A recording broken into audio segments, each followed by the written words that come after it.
આજે હું તમારી સાથે શેર કરીશ ક્લાસિક ઠંડાઈની રેસીપી અને આ ઠંડાઈ ગરમીમાં ખૂબ જ ગુણકારી છે અને હોળી પર દરેક જગ્યાએ ઠંડાઈ તો મળે જ છે. તો ચાલો ઠંડાઈની રેસીપી આપણે શરૂ કરીએ. નવી રેસીપી શીખવા માટે મારી ચેનલને સબસ્ક્રાઈબ કરજો અને બાજુમાં આપેલા બેલ આઇકોનને જરૂરથી પ્રેસ કરજો એટલે નવી રેસીપીના નોટિફિકેશન સૌથી પહેલાં તમને મળે. તો સૌથી પહેલાં આપણે એક બાઉલ લઈશું અને તેમાં 4 મોટી ચમચી જેટલી બદામ, અહીં તમે બદામને પલાળી અને તેના ફોતરા કાઢીને પણ વાપરી શકો છો. હવે 3 મોટી ચમચી જેટલા પિસ્તા લીધા છે. અહીં પિસ્તા આપણે મોળા લેવાના છે, ખારા પિસ્તાનો આપણે ઉપયોગ નથી કરવાનો. હવે 2 મોટી ચમચી જેટલા મગજતરીના બીજ લીધા છે, તેને પણ આપણે એડ કરી લઈએ અને ત્યારબાદ આપણે 2 મોટી ચમચી જેટલા ખસખસ લીધા છે, તે એડ કરી લઈએ. 1 મોટી ચમચી જેટલી વરિયાળી લીધી છે, તેને પણ આપણે એડ કરી લઈએ. અહીં વરિયાળીનો ટેસ્ટ છે તે ઠંડાઈમાં ખૂબ જ સરસ આવે છે. હવે 1.5 મોટી ચમચી જેટલા કાળા મરી લઈશું. અહીં ઠંડાઈમાં જે સહેજ તીખો એવો ટેસ્ટ આવે છે તે કાળા મરીથી આવે છે, તો કાળા મરીને તમે જરૂરથી એડ કરજો.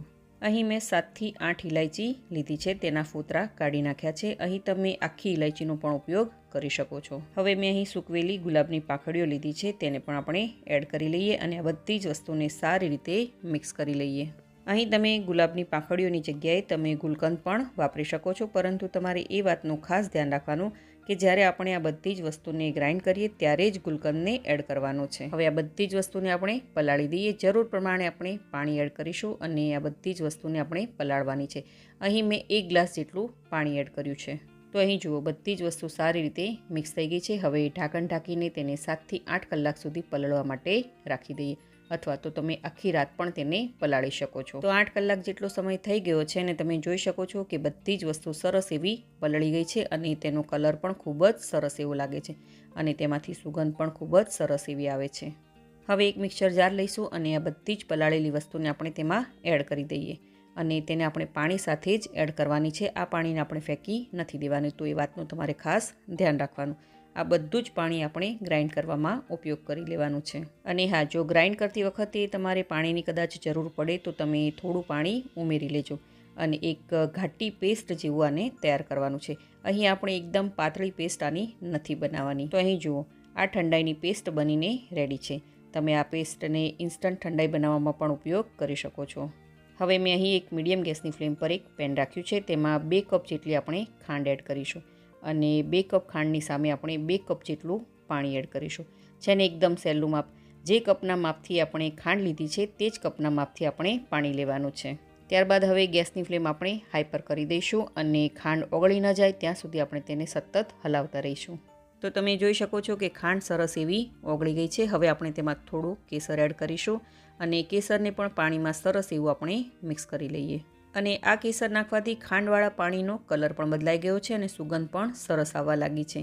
હવે આપણે જે ઠંડાઈની પેસ્ટ બનાવીને રાખી હતી તે બધી જ પેસ્ટને આપણે એડ કરી દઈશું અને બધી જ પેસ્ટ એડ કર્યા બાદ સારી રીતે તેને મિક્સ કરી લેવાની છે.